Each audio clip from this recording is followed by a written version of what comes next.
Hey folks, here's a camera test of my new phone. I got the Motorola Moto G 2nd generation. As you can see here. I don't have the case for it yet. I had to pre-order it because the phone is so new. But come next month I shall have a case for the back of this thing that actually flips in front of the screen. This is a rather late night camera test at the moment, so this is just the indoor one here. Check out my Pink Floyd Hammers t-shirt. I'll test the zoom for doing that. Check out the hammers on that t-shirt. I love this Pink Floyd t-shirt. Zoom seems to work pretty well. Alright, here we go into the rest of the room. Look at the colors on the rug here. This model I don't think has optical image stabilization. I'm not sure about digital.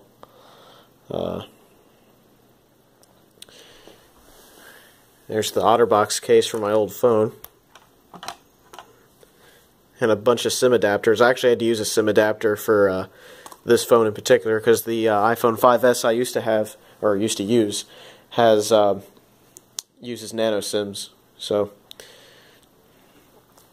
here's a couple of computers down here. Some monitors and stuff. Light area of the room. Here's a low light area. Like under this table here.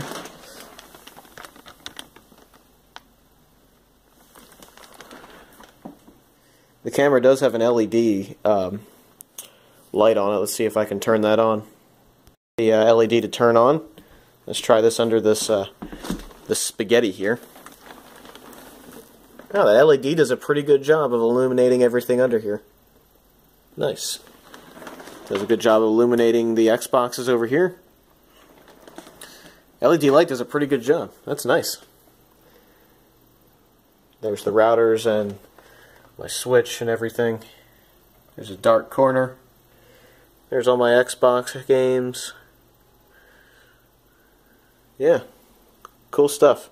LED light works great on this phone. Front-facing camera, which in my opinion it's rather lackluster compared to the rear camera, which is much better. The cameras on these phones are worse than the iPhone 5S I had, simply because those phones have some of the best cameras you can get, next to the Nokia Lumia series, which have insane cameras for some of the higher-end models. So, this is a test of the front-facing camera. Tomorrow I'll take this outside and we'll check out some outdoor scenes. Yay. We are walking through Westchester.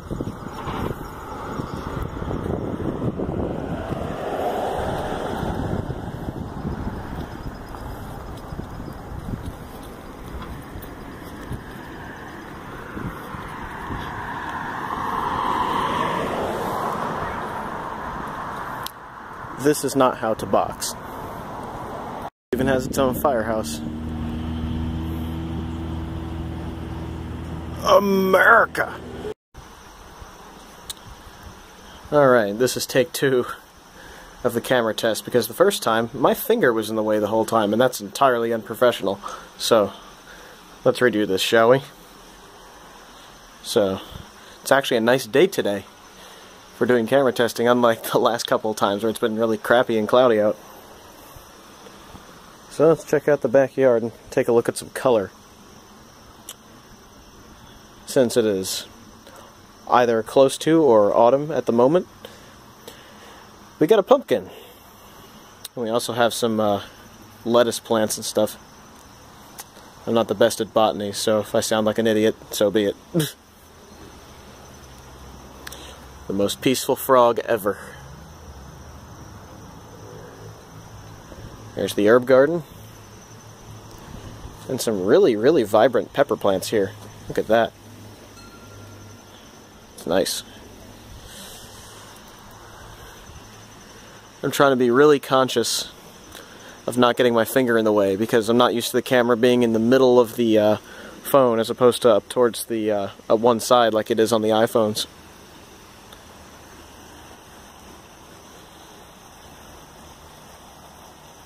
Doesn't look like I can focus in on that very well. Let's do the sunflower test. which is where I zoom in on a sunflower. See how steady it is. I do not believe this has optical image stabilization. It might have digital, but I have no clue if it does at the time of recording. So, there you have it.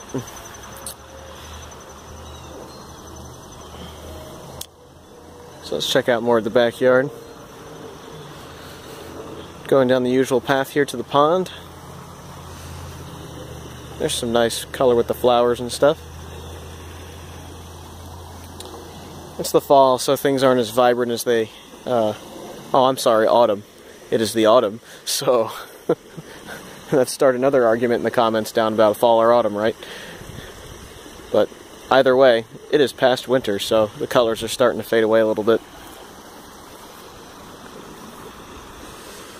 Alright. Well, at least there's some color left. These purple flowers here.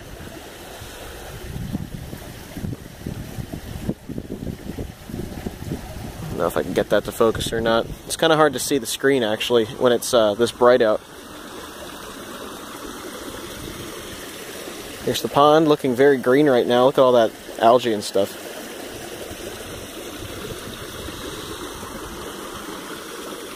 There's still some beautiful flowers in the pond. Some there.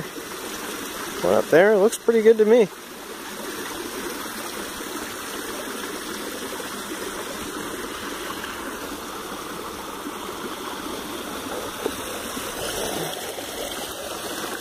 Take a look at some water here.